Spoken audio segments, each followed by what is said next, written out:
Ladies and gents, welcome to another episode of Optimize Your Body podcast. I've got a very special guest here today. Goes by the name of Dr. Sean O'Mara, and he works with business executives, professional performers, and athletes motivated to optimize through innovative techniques of performance enhancement. Dr. O'Mara was a founder of an innovative medical startup in Minneapolis called Lantu, focusing on health and performance optimization. Sean has over a decade of experience evaluating and, more importantly, reversing chronic disease. He innovatively provides his clients with practical solutions to optimize their overall appearance, performance, health, and quality of life. No risky pharmaceuticals, hormones, or surgical interventions are needed for better optimizing results. So really excited to interview Sean, and thanks for coming on today. Well, thank you, Martin, for having me. It's really my passion. I'm this guy who was formerly a very diseased and unhealthy physician, and I consider myself fortunate, very lucky that I learned about some basic things that turned my health around that weren't part of my medical education experience and training, and it so dramatically changed my life. And maybe I'll tell my story here at the outset. And as a consequence, I got this song inside of me, I like to say. And I just got to sing about it because I want other people to hear me singing, and I want them to get this song. And so what happened to me is, the typical story of most guys had a pretty modest background. I grew up in a mostly blue-collar home. My dad worked in the railroads. He eventually got, he was a World War II veteran, and then he ended up getting a job with the federal government, and DC was growing. And so my family moved to DC from Buffalo, New York. And I grew up in the suburbs of DC in a pretty modest, background home, and, pretty average, and public school educated. And, as I aged, I went to college and graduated, and I did some interesting things. I was in law enforcement and did undercover narcotics work, and then I went to law school. I was a criminal prosecutor, and I was restless. And then I ended up going to medical school, and I got a scholarship to go to medical school through the military. So I joined the military and became a physician. And then fast forward 15 years of practice in medicine. And, now, after doing so many jobs, I'm a little bit older than your average doctor. I have 15 years of medicine now, about 48. And I've got a gut. I'm a fat guy going through the hospital and working in the emergency room. And I'm trying to lose weight by drinking skim milk because fat, you see, is a problem. And I'm thinking, well, I'm going to drink low fat. It was the low fat era of nutrition. So I'm eating everything low fat and non-fat. And I got chocolate syrup in that milk and crap like that. And it's going to get me nowhere. And I'm accumulating disease all along. So I'm 48, and I got an erectile dysfunction. I got an enlarged prostate. So when I pee, for those of you that are young, you get ready for this. When you get that, it dribbles out of you. It doesn't shoot at you. It leaves the end of your body, and it just falls immediately into the ground, dribbles like a trickle. And there's no stream anymore. There's hardly any noise, just a little droplets. And you're getting up all night long to pee very frequently. It's a miserable existence. And then I had heartburn, and esophageal reflux, and a condition called Barrett's esophagus, where I had precancerous lesions in my esophagus, necessitating me to have a medical scoping procedure for biopsy to detect cancer as soon as it happens, so I can get going on chemotherapy and radiation as soon as I get cancer. I mean, you just imagine the fate, that kind of an existence where you're literally getting biopsies waiting for cancer, and nobody's getting me better. They just keep giving me more medicines. And I had restless leg syndrome. I'd stay up all night long, keep my wife up all night long, kicking my legs. I snored. I had obstructive sleep apnea, so I'd stop breathing and gasping in the middle of the night. And that was very frustrating for my wife. And I had eczema, itchy patches all over my body, and bleeding and lesions. And I had atherosclerotic cardiovascular disease, clogged arteries. I had tons of medical problems and chronic low back pain, debilitating chronic low back pain, and arthritis and stiff as a board. I couldn't do any sports or anything. I just was falling apart. And then I meet a young guy who tells me about eating a diet back then called the Paleo diet. Now I know it's a bit dated and had its time, but for me, it was the right time. And I cut out carbohydrates and I cut out processed foods. And it was about, fast forward a year later, because it's, those changes, let me tell you something, if you're listening, those changes of disease come on so slow, you don't pick up on it. It's not like the first time you get a little disease, you pick up on it. You kind of ignore it till you're a train wreck. And that's just normality. And all around you, all your colleagues are train wrecks too. So the train wrecks don't look so bad because everybody's a train wreck. Well, the opposite also happens when you start getting better. It's so slow that you don't really pick up on the fact, when you make lifestyle changes, and that's what happened to me. I made lifestyle changes. I cut out processed foods and I started eating clean. I ate meat and vegetables in whole form, which is kind of the paleo dietary approach to eating. And about a year later, I'm standing in my bathroom, and for whatever reason, my eyes were open to the fact that now I'm blasting away with the urine stream into the toilet, making noises like I used to when I was a teenager. And then I reflected on this change in awareness that the urine isn't dribbling out of me anymore. It's now shooting out like it used to. And then I think about it and I realize I'm not getting up anymore at nighttime to pee. I'm not getting up 4 or 5 times a night, interrupting my sleep. And it hit me not like a brick, it hit me like a pallet of bricks. And I'm standing in my bathroom, and I tell the story. Most people would be like, "Wow, I'm so happy. I'm so happy I'm peeing. I'm not waking up." I was mad as hell. I was pissed off. So freaking mad. Because what I realized in that epiphany was that I had been ripped off. I had had decades of disease and medications and smart doctors, including me, making decisions about my health care while I literally was falling apart, just getting more and more medicine. And then a patient who turned out, I thought he was like 23 or 24, turned out he was 17. A freaking 17-year-old punk tells me about paleo and he changes my life. Well, with all those medical problems going away, I realized, well, freaking an MD physician could be so misled. What hope is there for the average person who's never been to medical school, has no idea, is trusting all these doctors? So that's how I got to become a researcher. I said, well, I have got to figure this out. I've got to figure out what happened to me that, dietary changes. Why didn't I learn about this in medical school? What the hell was I taught in medical school? And so I became a researcher. We got a grant from the National Science Foundation to study not just chronic disease, but the reversal of chronic disease, because that's what happened to me. How did that process happen? So we studied it and we realized animals in the wild don't have chronic disease. It's just one species that roams the earth that's got it, us humans. And so we dared to ask the question, my research partner and I, and we realized that animals eat what they should eat, they don't eat what they shouldn't, and they exercise very differently than us humans. And so when we tried to reverse chronic disease, we started using models that we saw were successful in the wild in humans, and lo and behold, it worked. And so eating clean, we started studying different forms of eating, cutting out processed foods, and then we looked at different modalities of exercise. There aren't animals out there jogging, they sprint. They get away from predators and they catch prey.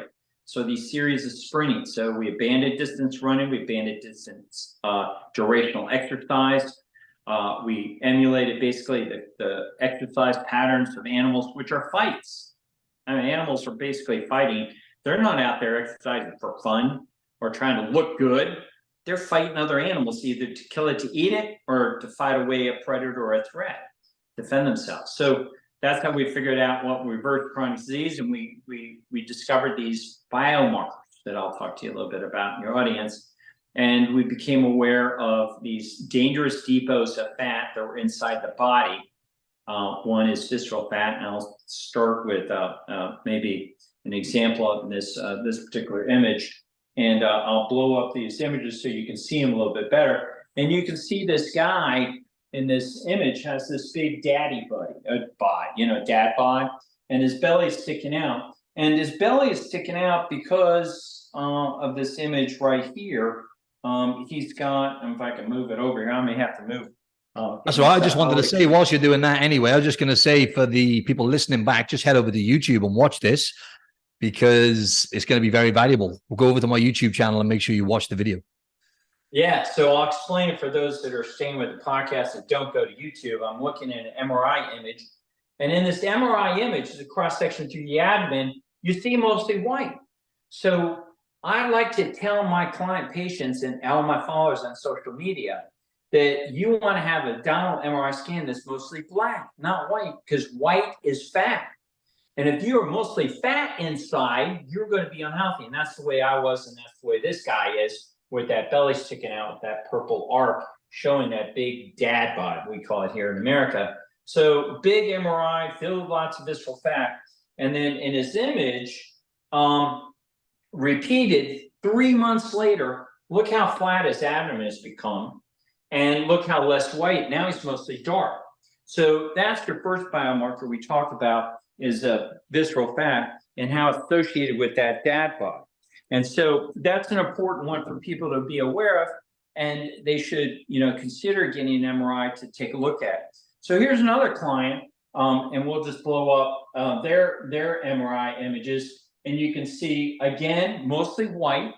And then this image here, followed up later, you can see that they reduced their visceral fat, and they now have more bigger muscles, and their abdomen, that's enlarged in this image right here, is now become much flatter, and that time period is just 5 months. They did that, and this person is in their 60s, and 63 actually, and they were infertile. So they were married and they had no kids. Suddenly now they become fertile and they get their wife pregnant, by getting rid of that visceral fat. So fertility, if you're struggling today and you're an infertile couple, and you want to improve your chances of fertility, get rid of visceral fat. And visceral fat as an impedance on fertility. Nature doesn't want you to reproduce. If you got this bad biomarker inside of you that connotes and portends, you're not going to be on planet Terra very long to take care of those kids. So reproduction becomes very much a difficult task to attain, because the species doesn't want you to birth children and then disappear. So get your visceral fat out and you'll improve your fertility. So this is another example you can take a look at in abdominal scans.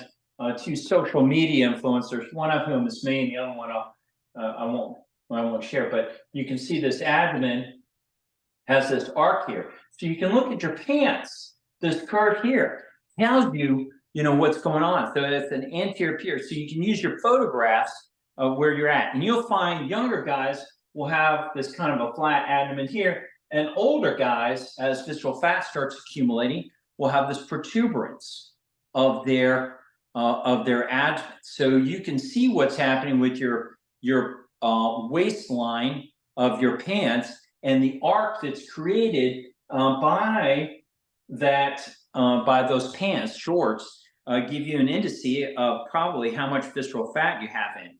Well, let's look at this interesting abdomen here. We talked about this one earlier before the show got started. I think it's worth exposing. This is a slice through the abdomen up and down. So this is the back, the person's back, their buttocks, their abdomen, and we can see their internal organs sliced through their abdomen. So their abdomen, look how flat that abdomen is. There's no bulge pushing out.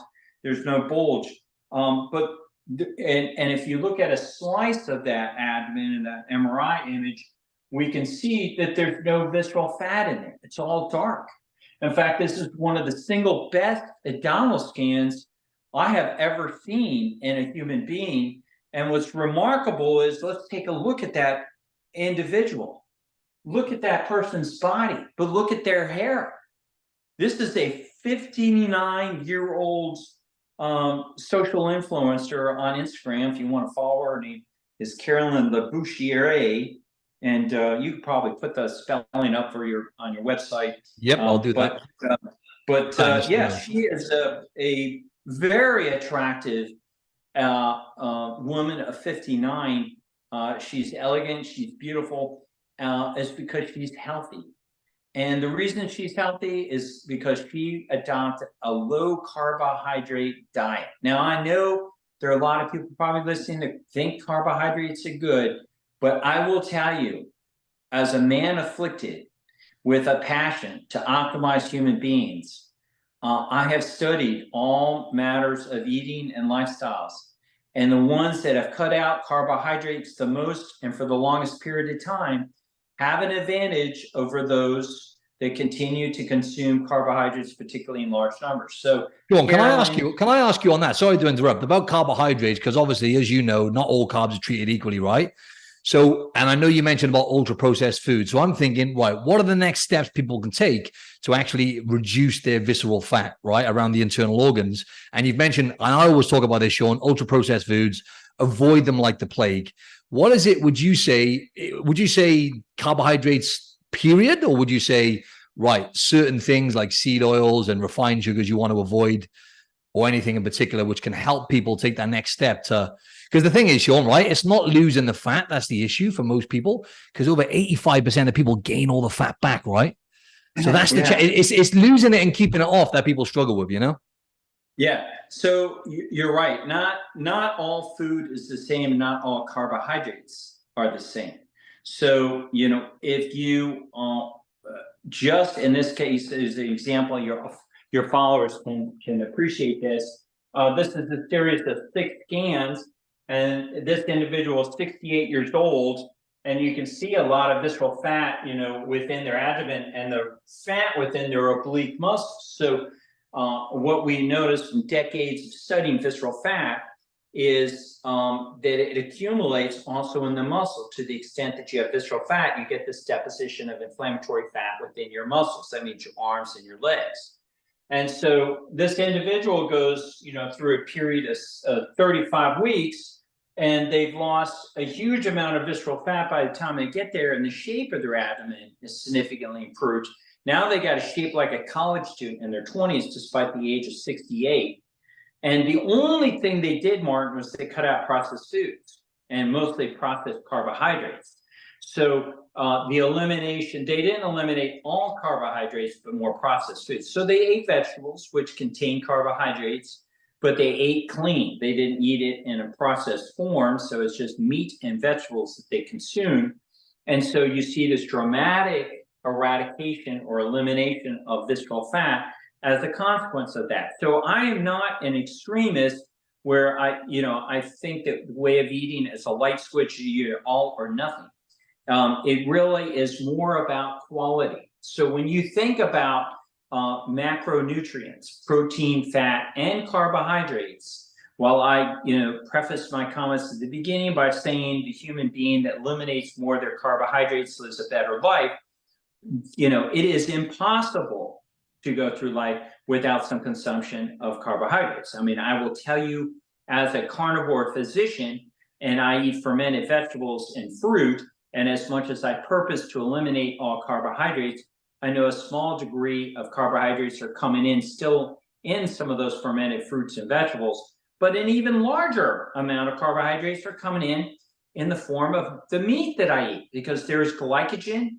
I eat raw liver, and there's a lot of glycogen, which is a carbohydrate stored in the liver of those animals. So I'm getting carbohydrates, but I will tell you, the quality of that carbohydrate rocks compared to your ice cream and your muffins and your donuts, and you think you can get away with it because you're a young person. It's going to catch up with you. So I would prefer, and I work with clients to get them to understand that it really does amount to the quality of the calories, whether it's in the form of a macronutrient of a protein, fat, or carbohydrate, the source of that. So anyway, you asked a great question about the appearance of that. So cutting out processed foods is really an imperative if you're going to optimize your health. So some other examples of biomarkers that your clients could follow in addition to visceral fat are some interesting ones. Is if you're young, there's this black line that's around your eye called a limbal ring, and you can go to a mirror and take a look at the iris is the color part of your eye, and this dark ring. And to the extent that you have preserved that dark ring, you have lived better. Younger people will not acquire as much chronic disease to have eliminated that dark look of their eye. But you're talking the dark ring on the outside, right? Right on the outside of the pupil there, right? Yeah. Yeah, interesting. Interesting. Yeah. I'm going to look straight in the mirror after this. I didn't even know that. This is I look at these interesting biomarkers. This is a famous photograph from I think it's around 1978. She was on the cover, if I'm not mistaken, Life magazine or National Geographic. And this photograph was taken around the world, shown around the world. This was like one of the most popular photographs of all time. And it's because of those stunning eyes. And those stunning eyes are because of that dark limbal ring. So it's a very interesting thing. And we see this in, models that are attractive. So this guy looks like, kind of a steady guy. I wish I looked like that guy when I was younger. Lady killer. I didn't. But you can see he's got those rings around his eyes. And then they're also present in younger kids. So let's take a look at these two images of this girl age 10, and then she's 20 here. And you can see her darker rings, but she's still got them preserved at the age of 20. So these rings start to dissipate, not because you get older, but because you get more disease. So it's an interesting phenomenon. But what happens to you when you really get older? Oh, for goodness sakes, I wish I had better. I don't know why that thing. Let's see if it opens up. No, for goodness sake, I need a. I'm struggling with myself. There it is. That's all good, man. Yeah, but for everyone, you're definitely going to get a lot of value from heading over to my YouTube, Martin Silver Fitness, and watching this. There it is. All right. Now, sure. If I can get it to come over. Do you see this eye here with the white ring? Yes. Yeah, so that's what happens. You lose your dark ring, and by the time you're in your 60s and your 70s, you get this layer of phospholipids that start depositing around the iris of your eye, and you get, instead of a dark ring, you get this white one, and there it is up there. That white ring, maybe you can see it better, whichever one of those two images. And so it's kind of the opposite. So you can track your eyes and see how healthy you are. And you're 60 now, right, Sean? And I'm sure you've got a lovely black ring around the eyes, yeah? Well, the truth is I lost mom by the time I was in my 40s. And so I should be paying attention to see if you can recover it. To the best of my awareness and knowledge, I don't think you can. But something else you can pay attention while you're looking at your eye that's on your face is take a look at your nose. So do you see these dots on your nose, on this person's nose? Somebody might say, well, those are blackheads. The truth is, they're not blackheads. They're not clogged pores. These are pores that everybody has on their nose. And let's just put you back at the age of 16, 17, and you're about to have your first kiss with a significant individual, okay, a young lady in your life. And as you're moving closer to do your first kiss, suddenly you get a good look at these black dots, these dark dots all over her nose. And what nature will tell you is repulse you. It will pull you back and you will lose the moment, okay? You won't have as much attraction. Now, had that young lady had some dirt on her face from working out in a farm, that wouldn't bother you. But these symmetric dots here, it's called imprinting. You've got biological software. No one ever told you about these things. Before I pulled this up, you probably didn't even know about it. But you have this awareness pre-programmed that helps you to know what is attractive, what isn't. The reason why this one is not attractive is these dots here are oil that's been oxidized. So this person lives in a body that's highly inflamed, and the oil within those glands become much more vulnerable to oxidation. And when oil becomes oxidized, it gets dark. Now, if you go to your mirror and you have these dots, that means you have a higher level of oxidation. And I will tell you, you are eating too much processed foods. We see this, especially, it's not as much a ton of ground up hamburger. It's going to be muffins and donuts and cereals and pizza and things like that, or the processed carbohydrates. So if you don't have those, that means you don't have as much, levels of oxidation within you. So the other factor is just looking at the size of the nose. So can you see that? Are you able to get a look at these three noses? So this individual here has a very inflamed face, an inflamed nose, and over the course of 1 year, they've dramatically changed the appearance of their face and their size of the nose as they eliminated visceral fat.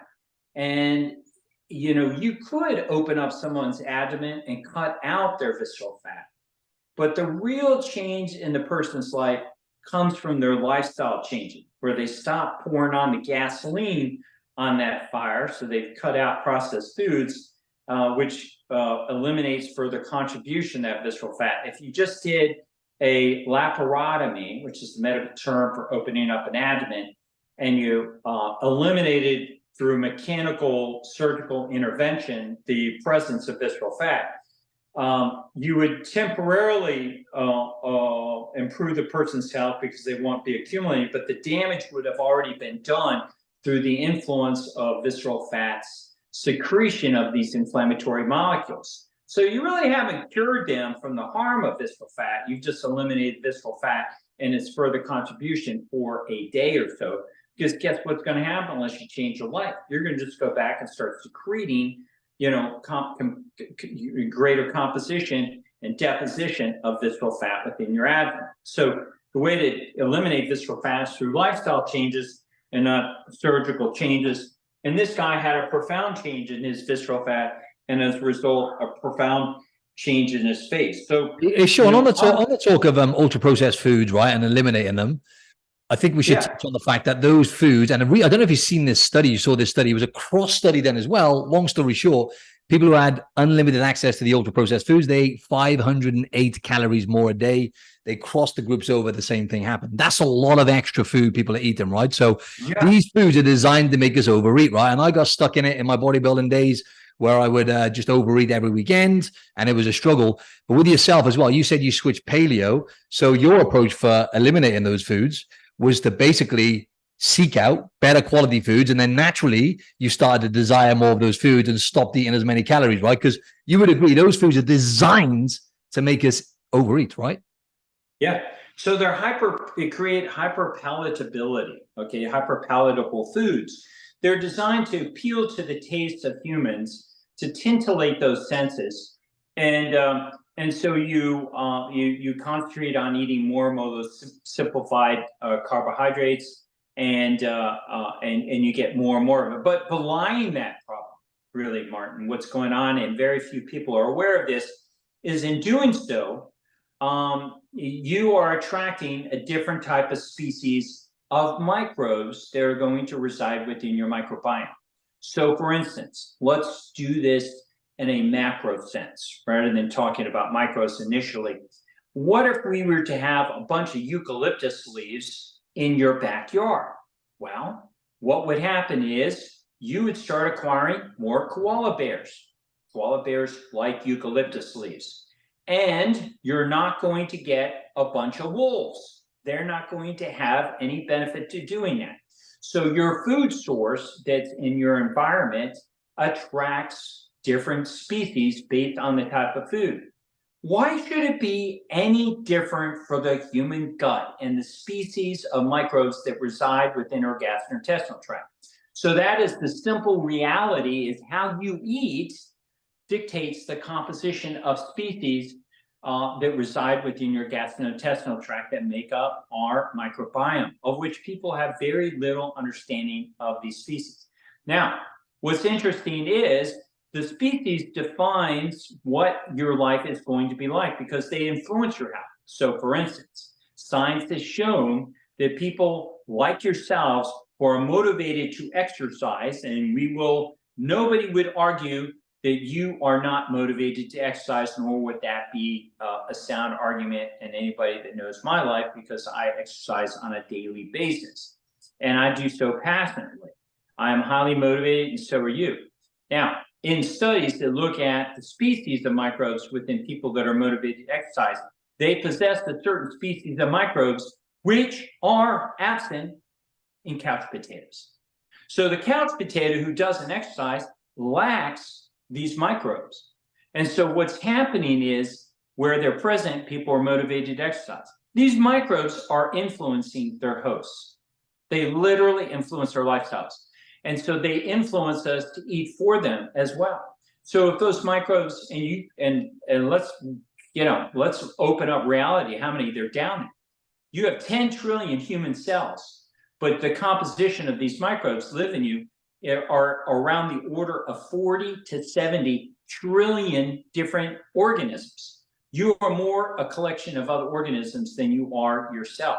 And so all of them have different needs in terms of foods, and they begin to influence the hosts that they occupy to get them to eat from them, because the reality is they can't leave your body and go shop at McDonald's and get what they need. They got to get you to go feed them. And that's the simple explanation, men and women. If you suffer cravings for food and you can't stop eating that which you don't want to eat and you hate and you know is bad for you, but you are powerless, just recognize it's the microbes inside of you that are wired into your system to eat for them.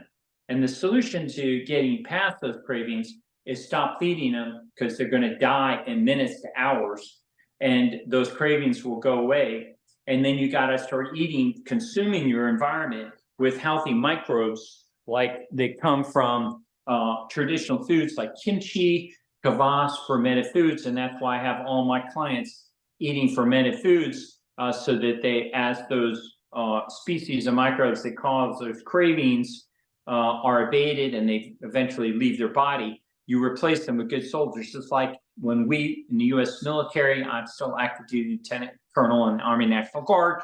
When we were present in Afghanistan in large numbers, the Taliban had to exist in caves. They couldn't be open and out, but as the U.S. military retreated, the Taliban now have come out and they're more prevalent. So as you get more beneficial microbes from eating traditional foods and eating healthy meats and eating healthy forms of vegetables and healthy forms of fat, then those microorganisms that are aligned more with a healthier diet take residence within you, and you no longer suffer the ravages of a processed food-driven diet, which is, the defining characteristic of existence of somebody who eats a lot of processed foods is cravings. And that's a simple biological explanation of what's going on that nobody hears about. And it's why Oprah Winfrey is the wealthiest woman in the world, has gained weight and lost it and yo-yo diet multiple times, because nobody has ever educated her about the microbes inside her gut. Sean, what if I wanted to have one cheat day, right? Because that Optimize Your Body, we're against cheat days because, number one, you're saying the word cheat, right? So you're already going to feel guilty. And number two, you've got an underlying issue, right? If you have to factor in cheat days and cheat meals and stuff like that, because I used to do that, Sean, full transparency in my bodybuilding days, when I had a poor relationship with food. So what if I want to have one cheat day, Sean? Surely that's not going to hurt. Yeah. So, to be honest, everybody's going to be a little bit different, but I'm not going to dodge that question with that explanation. There are different experiences for people based on their microbiome. So some people have a very optimized microbiome, which they have resident within their gut, a lot of really good, healthy microbes. And when they cheat with a muffin or ice cream and candy, they do just fine. They don't have cravings. They don't fall apart. They don't get visceral fat. They don't get inflammatory disease within their body as a consequence of having a cheat day multiple times. And they could even have cheat days for maybe as long as a week or a month or a few months and have no measurable impact as a result. But then there's the man or woman that has one bite of a Snickers bar and they suffer the ravages of cravings that beset their life, and they finish, they may have thrown that one candy bar away and now they're on the hunt for other things because they just fed their microbiome, which is very different from the first person's microbiome. They have within their resident a lot of pathogenic, obesogenic, meaning obesity generating microbes within their gut. And when you have a single bite of a candy bar or a single lick of an ice cream, and then people went crazy when I made this comment on the minimalist, stop thinking selfishly about your existence in this world. You have a 70 trillion population of microbes that little lick of ice cream was like a football field full of food that dropped upon them. And that explains those individuals whose lives are destroyed and ruined with cravings.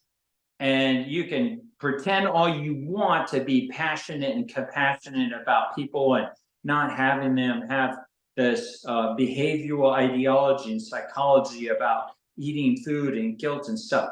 The reality is these species of microbes live within us and they are behind and our cravings. And for some people, they can't have a lick of ice cream. They cannot have a bite of a candy bar. Others, they can get away with it. And where you are in that group, those two ranges are going to be established by your microbiome. So I work with people to play it safe and get them to eat as healthy and clean as possible, because reality is our species did just fine without ice cream, muffins, candy, and cake, and all your ideology. You think that that's harmless and a calorie is a calorie. We've lived on this planet for hundreds of thousands of years, and we never had it. And we got better every single year. Now we got all that processed foods, highly palatable foods, and we have never seen the like of disease fall upon our species as we see today. And we have never had more humans, more disease than we see today. And it's the first and foremostly a consequence of our terrible diets, which are radically different than how. Yeah. So these cravings really are based on these microbiomes. So everybody's a little bit different. So when it comes to cheat days, some people can get away with it, some people can't, and it's really defined by the microbiome. But the safest thing to do is to eliminate those cheat days. Nobody helps themselves out. I mean, you cannot eat that food and point to a single bit of tissue inside your body that says when I ate, and it's, the reality is you're not going to cheat with a piece of meat, and you're not going to cheat with a some healthy form of fat. It's going to be a carbohydrate. That's what people cheat with. And you just understand those carbohydrates do not contribute in any way to tissue production. They're just energy. They're just calories. Fat and protein goes in the composition of tissue. So I get my clients, just to play it safe, work on optimizing your microbiome. And let's hold out hope for maybe being able to restore our microbiome down the road, that maybe we can get back to enjoying some carbohydrates. But for the time being, work initially on restoring your health, optimizing your microbiome. And if you're somebody that, look, you're convinced and you understand you can eat carbohydrates and you do not have any problems, maybe you're right, maybe you're wrong. The best way to tell is to track it over a period of time with an MRI and see if you're developing visceral fat. there are social influencers out here that are promoting carbohydrates, and I can see, because I am the visceral fat doctor, they are increasing their visceral fat. They may jump on some other, some other way of measuring it, but unless they get that abdominal MRI, they don't really won't have the most accurate gold standard for determining if they are developing visceral fat. So if you're somebody that regularly consumes carbohydrates, I would recommend highly that you get a visceral fat scan, MRI, to assess your visceral fat and track this important biomarker of visceral fat. And in the absence of being able to get one, you can start looking to see if you have some curvature, like I showed in the bathing suit of shorts. So you can follow that, and it's really abdominal distension. The projection of the abdomen within the sagittal plane anteriorly that's causing that abdominal distension. And interestingly, what we have found is it's the influence of that visceral fat weakening those muscles and those anterior structures of the abdomen so that they can't simply hold the guts in anymore. If you remember Carolyn, the beautiful woman, Carolyn Boucher from Dubai, she's got that flat abdomen because her structures on her abdomen at the age of 59, her anterior wall, are so healthy that they hold her guts in just like she's a 16-year-old. And you could take somebody that had a large amount of visceral fat, take it out, and they still will have an abdomen that pushes out because of their guts is pushing out their weakened, diseased structures that would ordinarily hold it in. So an example of that might be, gleaned from this. Whilst you're bringing that up, Sean, I wanted to just say something on the cheat meal thing as well. For example, when I went to Bali, it was my birthday back in July. I was there and I found out someone messaged me and said, the best pizza place in Indonesia or something like that. And I thought, it's my birthday. You know what? Haven't had a pizza for ages. I had that and I had an ice cream, right? Fine. However, what I didn't do, Sean, is I didn't say, I'm having a cheat meal. I'm going to cheat. I just had a pizza and an ice cream, right? So the reality is most people are not going to be perfect. So I would just like to say, you don't need to say I'm cheating, because that is followed by guilt. At the back of your mind, then it's like, I'm cheating, I'm being naughty, I'm shoplifting, like you said in your video, right, John? Yeah. But the insights in how we do things, I think it's important to understand it. And I am the person that tries to live my life with always the glass being half full and trying to have a positive outlook. But at the same time, when I see disease and affliction going on inside my body and my clients, I like to expose it and not sugarcoat it. And so that's why I think the MRI is useful. And so I'll pull up this other biomarker, and hopefully it shows up. These are spider veins. And by and large, they're regarded by the health community as relatively benign, right? I mean, if you look at those things, they're probably not contributing to much disease. What it is, by way of explanation, how do you get spider veins? It is the accumulation of poorly oxygenated blood accumulating within these vascular structures. Now, what should happen is that blood should be flowing through so quickly that it's not slowed down and causing this swelling. It's basically backing up. The pipes are not working as well. The pumps that are responsible for keeping the pipes clean are not working as well. And so we get this manifestation, these spider veins. Well, a lot of people, believe that they're harmless. What's really the problem is belying the spider veins' existence is our poor lifestyles and processed foods causing this production. So I encourage, mostly women typically have more spider veins than men, but men have them. If you eliminate processed foods, clean up your diet, these spider veins will disappear. And so you can see them, interestingly, on your legs, your ankles, and on your eyelids. So you can go and look in a mirror and see if you have these purplish veins on your eyelids. And just in case people are not watching, sorry to interrupt, you're just talking about bright kind of blood vessels gathering. And is there any particular areas on the body they tend to be more common? Sorry. Yeah. So the inside aspect of your ankles, on your legs, on your eyelids, on thin skin, they show up a little bit better. And then interestingly, on males, their skin on their penis. If they're not circumcised, it's their foreskin. It's what's, you know, I say foreskin, I generally say foreskin. It's any skin on the penis will have, as you age, it becomes this organ that reveals your health, like your face.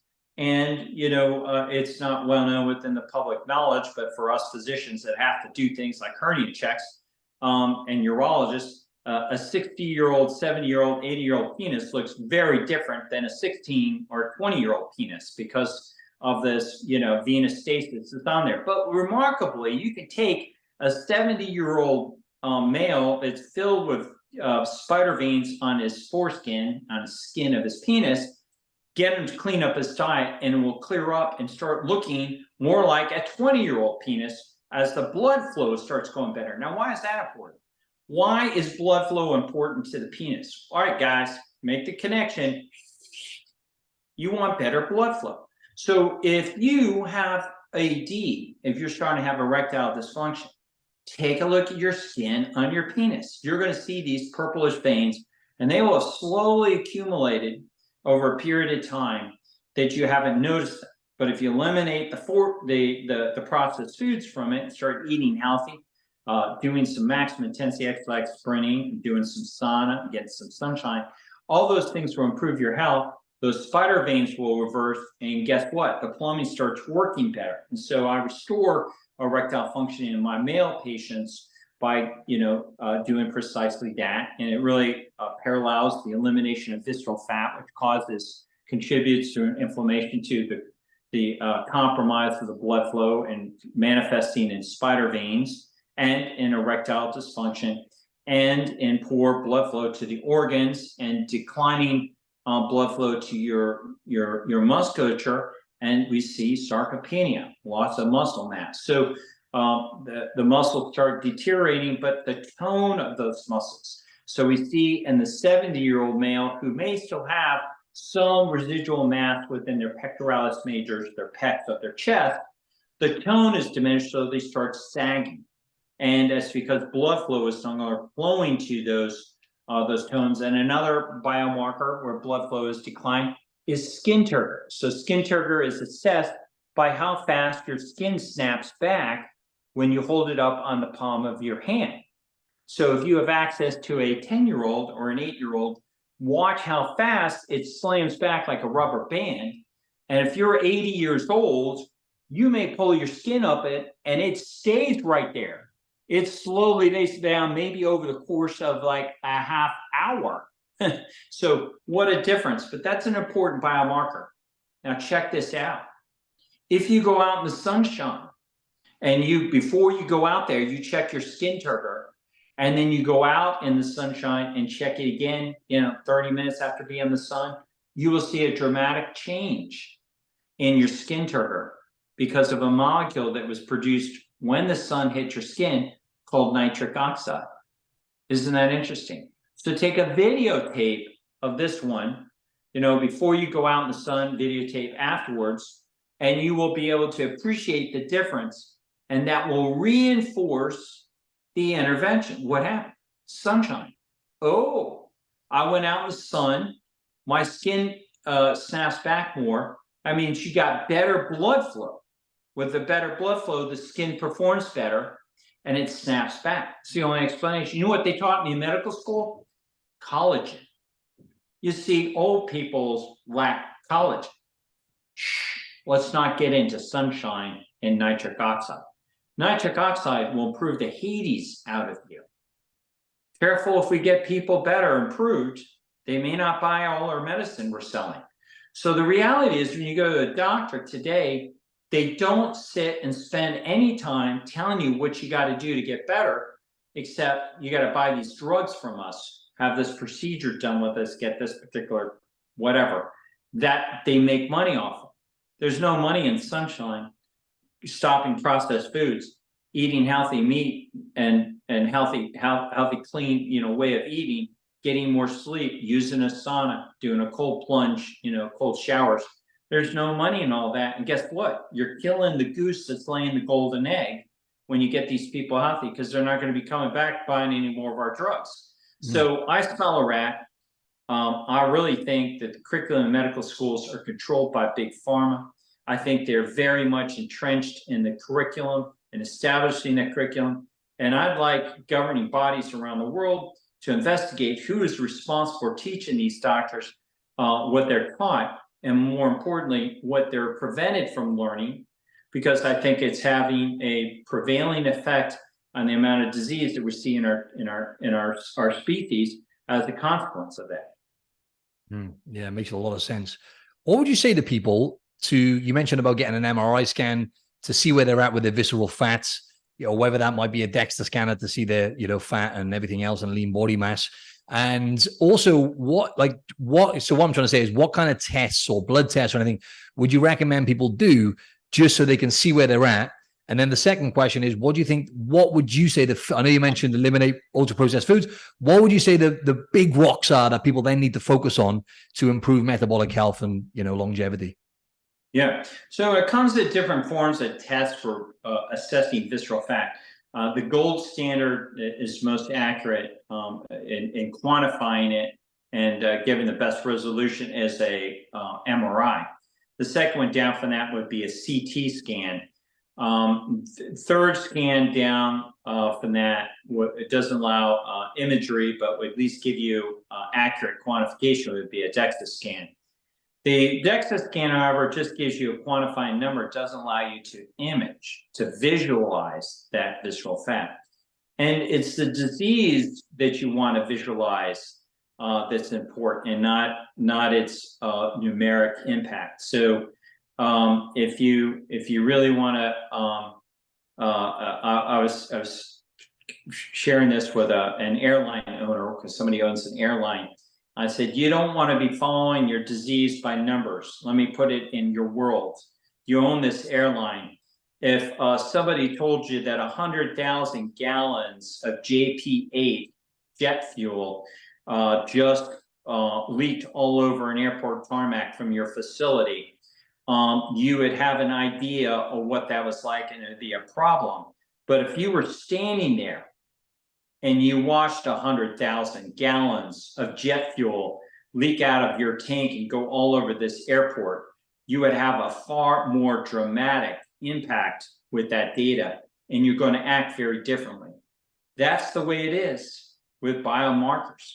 You have to look at the disease process. When we reduce it to a number like it is in the DEXA scan, it doesn't engage you to improve and optimize your body and make changes.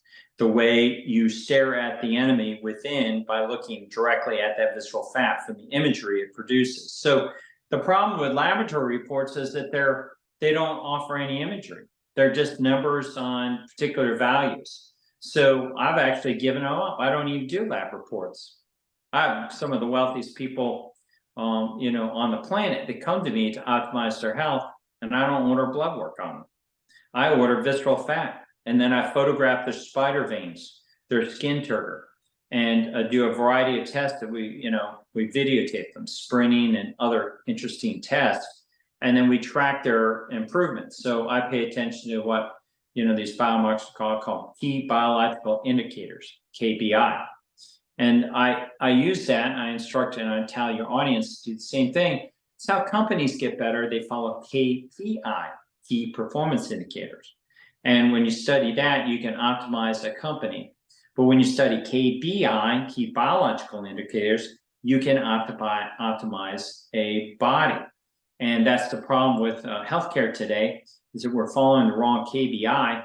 We're really following what optimizes a bank account of the healthcare system or the insurance companies to increase revenue and big pharma. But there's no improvement inside the human. There's no attention to key biological indicators that are of real substantial value in terms of evaluating somebody's level of health. All the electronic medical records that exist out there today that are used by healthcare systems, their metrics are designed to increase revenue, not to improve the health of a patient. So it's really a deceptive process. So MRI, CT, and then a DEXA scan. And the least helpful, but the cheapest of all, would be a bioimpedance scale. And you can buy those for about $20 off Amazon. And that gives you a very poor inference, kind of a reading of your visceral fat based on calculation. It's not a direct measurement of it. But that's, visceral fat is an important thing to talk about. And then your second question went to, strategies, what people can do. So we mentioned earlier that you want to eliminate processed foods and the role that processed foods plays. Well, are significant in causing visceral fat. The 4 other stressor contributors to visceral fat that we saw in our studies for the National Science Foundation is a poor sleep. So to the extent that you're not sleeping adequately, you will contribute to the deposition of visceral fat within your abdomen. So poor sleepers, insomniacs, people that stay up and are night owls, stay up late and don't get as much sleep. People whose sleep is interrupted because of noise or trips to the bathroom, or because they're sleeping with a partner, a husband or wife, a spouse, who snores and has restless leg syndrome, or whatever, or they're sleeping with dogs in their bed that can interfere with their sleep for a multitude of reasons. So you want to sleep well and thoroughly. The third contributor is alcohol. Alcohol is a disruptor of your metabolism. And the more alcohol you drink, the more we see metabolic derangement. And it is directly proportionate to the amount of impact on your metabolism when you drink alcohol. So it's a little bit like your question about cheat meals. I'm not a light switch kind of a guy. I don't say that you cannot be healthy if you drink alcohol. I just say that you will be healthier if you cut it out. And to the extent that you cut back, if you're not going to cut it out completely, you can improve your health. And so for some people, they would be better off, cutting back on their alcohol. And maybe it's too much of an ask for them to cut it out completely. And I don't want them walking away from me because they believe I'm a light switch kind of an absolutist that says you cannot drink any alcohol to be healthy. And then they walk away and they won't at least cut out processed foods and won't do sprinting and get some sunshine and these other things, that I talk about improving their sleep. So I'd rather, people drink some alcohol, and at least try to do these other things, but the more they cut back. And so the alcohol, I get this question a lot, is what kind of alcohol? What would you recommend? Well, when I was drinking, I don't drink anymore today. I cut it out about 3 years ago. When I was drinking, I drank a dry red wine, like a Cabernet Sauvignon, that was the driest form, the lowest amount of carbohydrates, and it also had a modest amount of alcohol. Wine doesn't have a lot of alcohol. If you're trying to go zero carb and thinking that liquor like tequila or vodka is preferable because of lower carbohydrate amounts you're eating, 1 step forward, 2 steps back, because that increased ethanol presence is going to have a far greater detrimental effect on your metabolism than the small amount of carbohydrates you're getting in the red wine with less alcohol or ethanol present in it. So nature favors the organism that analyzes the best. So you need to be looking at all the pluses and minuses in life when it comes to decisions. And when it comes to alcohol, that's an important choice. It is not something of little consequence. It has the enormous potential for consequence. And as a former police officer, a former criminal prosecutor, and an emergency medicine doctor, I've seen lives completely destroyed by alcohol. And yet other people seem to use it modestly and have it in a complementary sense where they drink very modestly with friends, and it looks and it appears to have a positive source and presence in their lives. Well, people are all different, and they'll have to make those choices about. But alcohol does increase visceral fat. And the fourth one is stress. So stress has an enormous impact on our lives. And I'll show you this picture of this very telling photograph of this guy who's from England. So he's a British guy. And this guy here is operating with a lot of stress. He's in a job that he hates here. And he's working within the film industry. He's one of my followers on Instagram, gives me permission to use his photographs. And this poor guy, when this photograph was taken, had two significant events happen to him that week. And the two significant events was he had full cardiac arrest, 2 times CPR in 1 week. There's not a lot of humans that can say they've had CPR done to them in 2 weeks, full cardiac arrest, and live to talk about it. But this guy, Tom, actually had that happen. So between this photograph and this photograph, how long do you think is the period of time, Martin, between the time period for him to change his face that much and improve it that much? How long did that His take? eyes are a different color. That's what's blowing my mind. Yeah. Yeah, I would say the different, how much time? I would say a year at least. So what the surprising thing was, and I'd be pretty happy, all would. I mean, wouldn't you like to improve that much in 1 year? The significant thing in the story behind this guy is he improved that much in 3 months. Jeez. 3 months he changed. And what did he do? He quit his job. He quit his job, and he went from working in the film industry, and unfortunately I don't have a photograph of him, but I in this particular series of photographs. But he went out and he took his job that was a hobby. He loved to do leather work. And so he started working full time as a leather artisan. And instead of editing films, he made costumes for periodic costumes for the film industry to help them have belts and bags and vests and things like that. And he loved it. He works outside in the sunshine. So as a consequence, he significantly improved his face, that much to have that kind of a profound effect. So he basically now looks in this photograph here like he could be a lead male actor in a movie. He goes from basically kind of unimpressive looking individual to a very healthy, handsome looking guy. Could be, a movie star. And so that is the story of stress in your life. When you're in a job and you hate it and you are gritting your teeth and you're not doing what you really should be doing, get out of the job. Stress causes not only visceral fat, but it will kill you.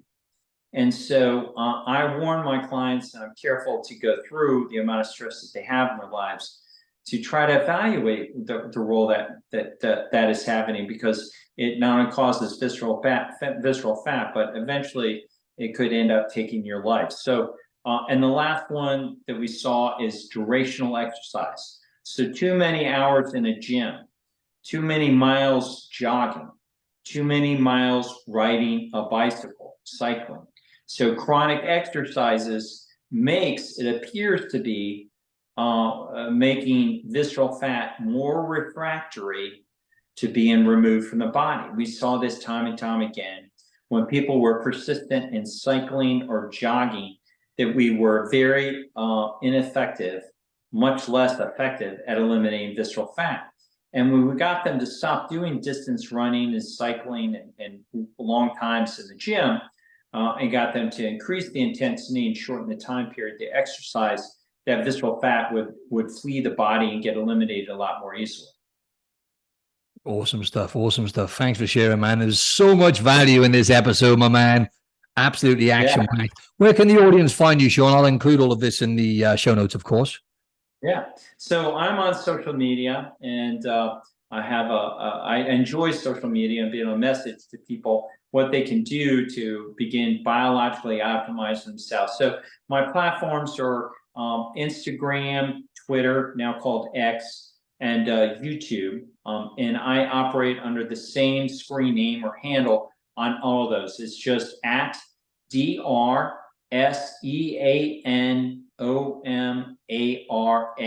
So you can just get me, Dr. Sean O'Mara.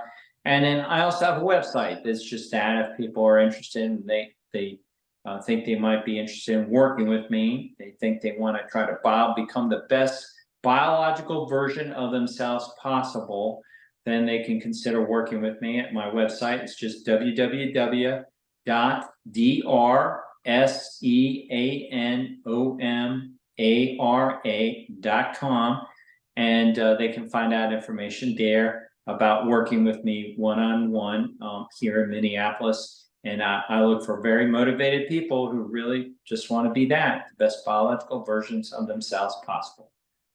Love it. Thanks again for your time today, Sean. Really, really enjoyed this, man. Yeah. Well, thank you, Martin. I appreciate the opportunity to come speak to you and with your audience to share this important message about health and performance optimization. I wish you all the best in your platform, and I'd be happy to come back and speak with you anytime. That would be incredible. Yeah, go and check Sean out. Check out his Instagram alone, and all the stuff he mentioned there will be in the show notes. His content is gold, and you're going to get a ton of value from it. Thanks again, mate. Yeah, and make sure you jump on Instagram, contact Carolyn so that you can get her on your show, because I think that would be a really interesting show. She's a lovely woman, and her husband, David, you should have David on too. Her husband, David, is an accomplished athlete. He's very competitive. I think he does Ironmans or he's a triathlete or something. And he's competing. He's a little bit older. I think he's 60, 63. And this is an interesting story. Somebody was complaining about David's appearance, saying he looked gaunt or something. Well, David, I'll tell you, as a health optimized physician, is very healthy looking. If you get him on your podcast with her, you'll see this is a very healthy appearing couple. And so Carolyn, she got her hair up over that comment on the thing, and she goes, "My husband performs very well. He will go and compete against men much younger than themselves, and he will win the competition." So she is just going after this guy, saying, "You're all wrong about my husband. He's really healthy." So I love that she came to his defense. And they're a delightful couple, very educated, articulate. They'll be wonderful guests for you, Martin, on your show. So compliment David and Carolyn. You can tell them that I recommended that they should be guests to promote health, on your podcast. And I think they'll come on half hour, 45 minutes, an hour maybe, and give you a nice podcast. Amazing. Hopefully I'm going to mess you today anyway, and I'll compliment her. Obviously she's doing a great job, and she's putting amazing information out there as well, right? It's having a big impact. So hopefully I can make that happen for the audience. All right. And get Carolyn on. Yeah, you let me know. You send me the link. I want to see her on your show. Awesome. Will do, Sean. Thanks again, my man. Okay, Martin, you take care. Take care. I hope you enjoyed that episode of Optimize Your Body podcast with Dr. Sean O'Mara. Just wanted to give you a reminder, ladies and gents, I've literally just launched on my social media my 6-week program just right now. So if you've just listened to this podcast and you want to get your foot in the door in terms of my coaching program, this is a big opportunity, because my normal minimum sign up is 90 days. This is only a 6-week commitment. It's actually barely a commitment at all, right? When you look at 6 weeks, and the results you're going to get is you're going to drop 4 to 6 kilos of fat, which is around about, I don't know, give or take 10 to 15 pounds of fat within that 6 weeks. You're going to build lean muscle and achieve drastic strength gains. And you're also going to supercharge your energy. Now, this could be a huge opportunity for you, so don't miss out. All you've got to do if you want to get involved with this is simply just either go to the show notes and click the link for the coaching form. Okay, but the best way to do this is just to simply head over to my Instagram. Again, the link's in my bio. Click my Instagram and just drop me a direct message with the word info. It's much easier. It's gonna take you less time, and we can then just see if you're going to be a good fit for the program. And then if you are, obviously we can take it from there. So anyway, this is your last chance, my friends. If you've been sitting on the fence for so long that you got bloody blisters on your ass, okay, take action right now and let's do this.